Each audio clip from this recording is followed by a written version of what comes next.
এই রমজানে চিড়ার ডেজার্টটা এভাবে তৈরি করলে আর কিছুই লাগে না। ইফতারিতে খেতে অনেক বেশি ভালো লাগে, কলিজাটা ঠান্ডা হয়ে যাবে।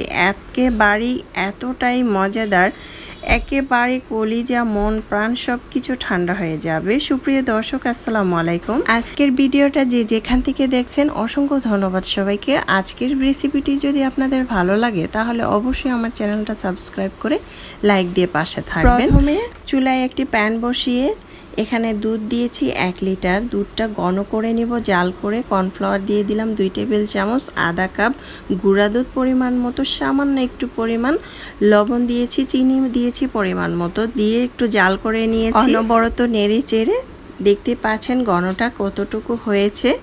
এ পর্যায়ে আমি এটাকে নামিয়ে নিব, নামিয়ে এটাকে ঠান্ডা করে নিব। তারপরে আমি এখানে চিড়া নিয়েছি, চিড়েটাকে আমি 2 বার ধুয়েছি, ধুয়ে পানিটা সাথে সাথে ঝরিয়ে রেখে দিলাম বাটিতে। রেখে আমি আপনাদের সাথে দেখাচ্ছি, দেখতে পাচ্ছেন কতটা ঝরঝরা, আর এটা কিন্তু নরম তুলতুলে হয়ে গিয়েছে। আর যে দুধটা আমি জাল করে নিয়েছি সেটা দেখিয়ে দিচ্ছি। এই তো সেটা আমি চিড়ার মধ্যে দিয়ে দিচ্ছি, দিয়ে সুন্দরভাবে একটু হালকা করে নেড়ে চেড়ে মিক্স করে নিব।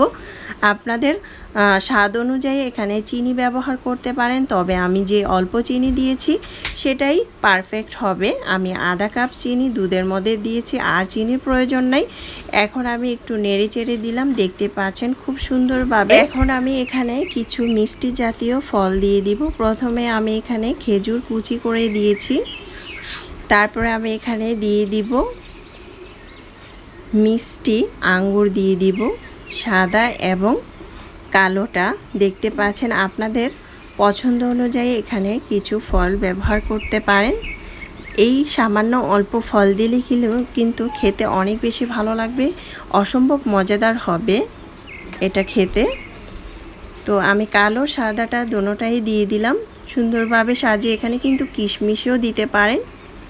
এটার মতো মজাদার খাবার আর কোনোটা হতেই পারে না। এটা খেলে মন প্রাণ কলিজা সব কিছু ঠান্ডা হয়ে যাবে, এতটাই মজাদার। হালকা একটু ফ্রিজে ঠান্ডা করে নিতে পারেন। যাদের ঠান্ডার সমস্যা তারা স্কিপ করতে পারেন, তবে এভাবে রেখে দিলেই ঠান্ডা হয়ে যাবে। এখন দিয়ে দিলাম একটি কলা, পাকা কলা মিষ্টি। এই তো দিয়ে আমি একটু সাজিয়ে নিলাম, আর অল্প মিষ্টি দই দিয়ে দিলাম। বাসায় যদি মিষ্টি দই না থাকে সেক্ষেত্রে এটা স্কিপ করতে পারেন, তবে দইটা দিলে সব থেকে বেশি মজাদার হবে। অবশ্যই দেওয়ার চেষ্টা করবেন। আজকে আমি যেভাবে দেখালাম এভাবে যদি তৈরি করেন চিড়ার ডেজার্টটা খেতে অনেক বেশি ভালো লাগবে। যাদেরকে খাওয়াবেন তারা তো অনেক বেশি প্রশংসা করবে, বাসার সবাই একেবারে চেটে পুটে খেয়ে নেবে। ইফতারিতে এই মজাদার ডেজার্টটা রাখলে কিন্তু আর কিছুই চাই না, প্রতিদিন বলবেন যে এটাই খেতে চাই। ভাজা পুরি খেতে খেতে অনেকের পেট জ্বলা পড়া হয়ে গিয়েছে, জ্বালা পড়া, তাদের পেটটা একেবারে ঠান্ডা হয়ে যাবে এই চিড়ার ডেজার্টটা খাইলে। এতটাই ইয়ামি হয়েছে। সামান্য একটু চিনি ছিটিয়ে দিলাম ওপর থেকে। এখন আমি পরিবেশন করে দেখিয়ে দিচ্ছি। এটা খেতে এতটাই মজাদার হয়েছে আর এতটাই ইয়ামি হয়েছে, চাইলে কিন্তু এই মজাদার ডেজার্টটা তৈরি করতে পারেন।